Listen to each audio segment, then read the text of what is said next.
भक्तों राम राम, राधे श्याम। भक्ति भावविद रेणु रस्तोगी चैनल में मैं आपका स्वागत करती हूँ।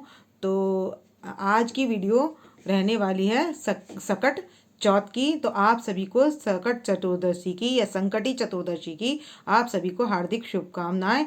और भगवान आपके संकटों का मतलब संतान के संकटों का निवारण करे और आपके भी संकटों का निवारण करे। तो अब हम कराते हैं गणेश जी के दर्शन। तो इसमें सबसे पहले होती है कलश देवता की पूजा।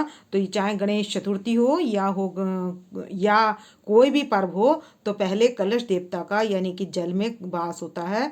तो जल देवता का तो उनको कलश में बिठाकर उनको किया जाता है आमंत्रित। तो सबसे पहले की जाती है कलश की स्थापना, इसलिए मैंने सबसे पहले आपको दर्शन कलश का कराया है।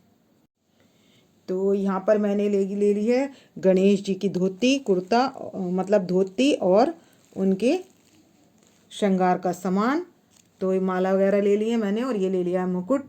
तो 4 चौथ मेन होती हैं, जिसमें एक तो होती है करवा चौथ, जिस पर गणेश जी क्या वरदान देते हैं, सुहागनों को आशीर्वाद देते हैं कि उनके पति की आयु लंबी हो। और सकट चौथ पर जो है संतानों के दुख का निवारण, संकट का निवारण करते हैं गणेश जी, ये वरदान इस पर देते हैं। और गणेश चतुर्थी पर सबको क्या देते हैं, बुद्धि का वरदान देते हैं। तो गणेश चतुर्थी तो इस तरीके से 4 चौथ होती हैं जो ये साल में मेन होती हैं। तो माघ की चौथ को हम मनाते हैं सकट चौथ। तो अब कराएंगे आपको हम गणेश जी के दर्शन। तो ये हमारे यहाँ छोटे से गणेश जी मिट्टी के। तो जो मिट्टी के और जो तस्वीर में गणेश जी हैं, आपके जितनी भी तस्वीर मतलब जितनी भी फ़ोटो वगैरह में गणेश जी हों, आप उनको एक साथ पधार लें आसपास जैसा भी हो। और सुबह को जो देंगे वो आप देंगे उत्तर दिशा में जल। तो यानी कि अब हम बात करते हैं कि सकट चतुर्दशी जो है, माघ की चौथ को हम सकट चतुर्दशी कहते हैं, संकटी चौथ भी कहते हैं इसको। तो इसमें क्या करते हैं, गणेश जी वरदान देते हैं संतान के संकटों के निवारण का। तो ये चौथ इसलिए मनाई जाती है। तो माघ मास की चौथ मनाते हैं तो क्या करते हैं, सबसे पहले सुबह हम स्वच्छ होकर, यदि हम स्नान करने नदी पर जा रहे हैं तो नदी पर हम 11 बार जल को उत्तर दिशा में करके गणेश जी के लिए दे देंगे। और यदि हम घर पर हैं तो हम घर पर भी स्नान करके उत्तर दिशा में हम दे देंगे जल इसी तरीके से। तो अब क्या करना है, सबसे पहले हमने होना है स्वच्छ होकर अपने गणेश जी को कर लेना विराजमान, पीला कपड़ा बिछाकर वहाँ पर हमें करना है विराजमान। तो वहाँ विराजमान करने के बाद आपके यदि धातु के हैं तो आप पंचामृत से स्नान करा लीजिए, और मिट्टी के हैं तो गंगा जल से छींटा लगा लीजिए, तो पवित्र हो जाएंगे।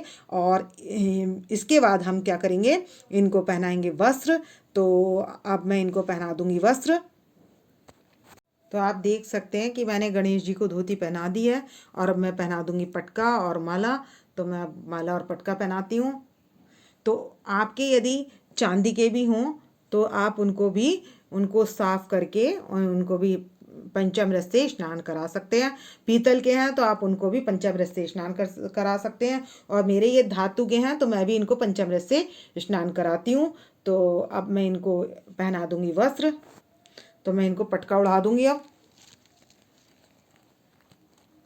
ये मैंने इनको पटका उड़ा दिया है, क्योंकि हो रही है ठंड तो मैंने इनको ये पटका उड़ा दिया है। और ऊपर पहना देंगे हम इनको मुकुट, और मैं इनको पहनाती हूँ हार वगैरह। तो मैं तैयार करके दिखाती हूँ आपको। तो हमारे गणेश जी हो चुके हैं तैयार, और यहाँ हमने बिठा लिया है छोटे गणेश जी को। तो आप धातु के हों पीतल के हों तो आप उनको भी स्नान करा सकते हैं। तो अब करना क्या है, सबसे पहले करनी है हमने घट की स्थापना। तो इसमें डाल लेना चांदी का सिक्का, चांदी का नहीं डालते हैं तो एक सिक्का, सुपारी, लौंग और का जोड़ा, ये हम डालेंगे जल में, और जल ले लेंगे कंठ तक। उसके बाद हम लगाएंगे इसमें अशोक के पत्ते, वो आप 5 या 11 आप ले सकते हैं, जैसा भी आपका भाव है। तो ये हैं अशोक के पत्ते, जिन पर मैंने रोली और चंदन लगाकर टीका लगा लिया है। और अब मैं कर दूंगी कलश पर विराजमान। ये मैंने लगा लिए अशोक के पत्ते। तो आप 5, 7, 11 वो आपका भाव है, आप लगा सकते हैं। और उसके बाद इस पर स्थापित कर देंगे हम नारियल। तो नारियल को भी हमने लपेटकर इस पर विराजमान कर देना है। तो ये हमने नारियल विराजमान कर दिया है। तो ये हो गई हमारे घट की स्थापना। तो अब क्या करेंगे हम, इसमें हमें चाहिए आज हल्दी की गांठ, सिक्का और सुपारी, यानी कि हमें गणेश जी की पूजा करने के लिए हमें ये चाहिए। और उसके बाद हम क्या करेंगे, इस गणेश चतुर्थी की मतलब सकट चतुर्दशी की चौथ की आती है कथा, तो उसकी हम कर लेंगे कथा। तो सबसे पहले अब हम यहाँ पर जो विराजमान है इन पर लगा लेंगे जल का छींटा। तो मैंने इनको सबको शुद्ध करके और जल का छींटा लगा दिया है। और जल का छींटा लगाने के बाद हम इनके सबके लगा लेंगे तिलक। और आपके यदि लड्डू गोपाल जी हैं तो आप उनको भी पूजा में बिठा लें, क्योंकि वो बाल गोपाल होते हैं, इसलिए आप उनको भी पूजा में बिठा लें। तो अब हमने पधार लिया है सबको, तो हम लगाएंगे गणेश जी के तिलक। तो हम गणेश जी के तिलक लगा देंगे, इधर गणेश जी के तिलक लगा देंगे, और कलश देवता के हमने लगा दिया तिलक। और यहाँ पर भी यहाँ कार्तिकेय भगवान, इनके भी तिलक लगा देंगे, गणेश जी के भी तिलक लगा देंगे, और माता पार्वती के भी तिलक लगा देंगे, और भगवान शंकर के भी तिलक लगा देंगे। और यहाँ है गौ माता, ये है नंदी, तो इनके भी तिलक लगा देंगे।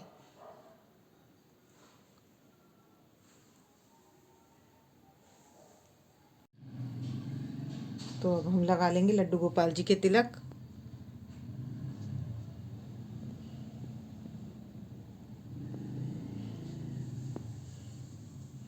और यहाँ हमारी राधा रानी बैठी हैं, जितने भी बाल गोपाल हों आपके यहाँ उन सबको पूजा में बिठा लें। और यहाँ लगा देंगे हम लड्डू गोपाल जी के तिलक। तो हमने लगा दिया है सबके तिलक। तो और अब सबको पहना देंगे हम वस्त्र। तो हम गणेश जी के आगे वस्त्र अर्पित कर देंगे, और सबके आगे हम कर देंगे वस्त्र अर्पित। और कलश देवता का हमने ये यहाँ पर वस्त्र अर्पित कर दिए इनको। और इनके ऊपर अब फूल फल फूल भोग लगा देंगे अब। तो मैं सबको पहना रही हूँ वस्त्र। तो ये मैं पहना दूंगी, माता पार्वती और भगवान शंकर जी को वस्त्र धारण करवा देंगे। और इधर हमारे हैं लड्डू गोपाल जी, राधा रानी, और इनको भी हम सबको वस्त्र अर्पित कर देंगे। तो मैंने यहाँ सबको वस्त्र अर्पित कर दिए हैं। तो ये हम ले लेंगे दुर्वा। तो मैंने ये दुर्वा चढ़ा दी है गणेश जी के पास। तो ये हम दुर्वा चढ़ा देंगे सबसे पहले, और हरी वस्तुओं का भोग लगाएंगे। गणेश जी को पहना दी है मैंने माला, और यहाँ पर ये हम सबके पास पुष्प अर्पित कर देंगे। जो हमारे हैं सब उन्हीं के पास हम पुष्प अर्पित कर देंगे। तो यहाँ पर हमारे लड्डू गोपाल जी हैं, तो मैं इनके सभी के पास पुष्प अर्पित कर दूंगी। तो अब हम गणेश जी के पास कर देंगे हरा फल अर्पित। तो मैंने हरा अमरूद रख दिया है यहाँ पर, तो आप भी भोग लगा सकते हैं फल का। और यहाँ हम लगा देंगे सेब का। तो यहाँ हमने लगा दिया है फलों का भोग। सभी को फलों का भोग लगा देंगे। तो भक्तों, गणेश चतुर्थी जो आ रही है वो हमारी आ रही है सुबह को 11 बजे, यानी कि 10 तारीख को आ रही है 11 बजे के बाद। और 11 तारीख को रहेगी 2:30 तक। और चंद्रमा का समय 8:45 से लेकर और 9 बजे के बाद तक का है। और शुभ अभिजीत मुहूर्त जो है 8:15 से लेकर 9:01 तक का है। तो ये इसका शुभ मुहूर्त और मैंने ये आपको बता दिया है। तो इसमें क्या होती है, सकट देवता की, यानी कि सकट देवता कौन है हमारे, इन गणेश जी की पूजा की जाती है। और रात को चंद्रमा को दिया जाता है अर्घ। तो पूरे दिन महिलाएं व्रत रखती हैं, किसके लिए, संतानों के कष्ट संकटों के निवारण के लिए इस दिन व्रत रखा जाता है। तो हर चौथ पर गणेश जी अलग अलग फल देते हैं, लेकिन 4 मेन चौथ हैं, तो उनका मैंने पहले आपको बता ही दिया है। और सबको भोग लगा दें। और इनके आगे अब हम भोग में रखेंगे पंचमेवा। तो हमने ले लिए ड्राई फ्रूट और ये ले लिए तिल जो हमें कथा के लिए चाहिए। तो इसमें लड्डुओं का भोग लगता है तिल के, तो मैंने तिल इसमें ज़्यादा है, मैंने तिल के लड्डुओं का भोग लगाया और ये बनाया है तिलकुटा। तो तिलकुटा इस तरीके से बनता है। तो इस पर लगता है तिल के लड्डुओं का भोग। और जब हम पूजा करेंगे तो ये गणेश जी के लिए हल्दी की गांठ और सिक्का और सुपारी, मैं हल्दी की गांठ नहीं लाऊंगी, ये मैं अधिकतर डालती हूँ जब जल में कलश स्थापना करने में, इस वजह से ऐसी हो गई है ये। तो अब हम कर लेंगे इनकी कथा। तो मैं कथा नहीं सुनाऊंगी, बस किस लिए कि आज गणेश जी क्या करते हैं, पृथ्वी की परिक्रमा करते हैं। जो पहले पृथ्वी की परिक्रमा कर लेगा, दोनों भाइयों में ये बात छिड़ती है कि जो पहले पृथ्वी की परिक्रमा करेगा उसी की शादी सबसे पहले होगी। तो क्या करते हैं गणेश जी, अब कार्तिकेय जी तो निकल जाते हैं और गणेश जी माता पिता के चारों तरफ चक्कर लगा लेते हैं। तो शास्त्रों में वर्णित है कि जो अपने माता पिता के परिक्रमा कर लेता, 7 परिक्रमा कर लेगा, तो उसकी शादी पहले होगी। तो इनकी शादी पहले हो गई।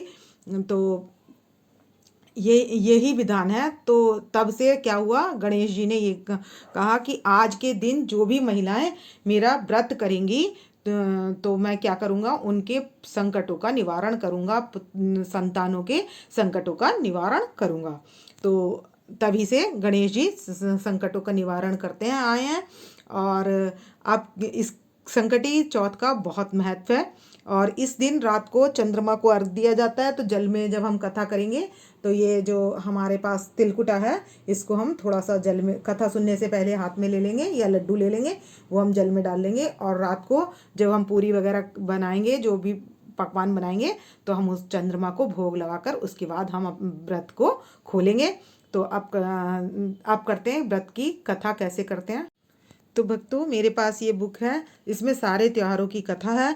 तो हमने पहले लगा लेना इस पे जल का छींटा, और जल का छींटा लगाकर लगा लेना तिलक। तो मैंने जल का छींटा लगा लिया, अब मैं लगाऊंगी तिलक। और इनको वस्त्र पहना देंगे। तो मैं कलावा रख दूंगी, मतलब हमने इनका पूजन कर लिया। अब कलावा करने के बाद अब यहाँ पर है सकट चौथ की कथा, तो इसमें हम निकाल लेंगे। तो हम कथा कर लेंगे।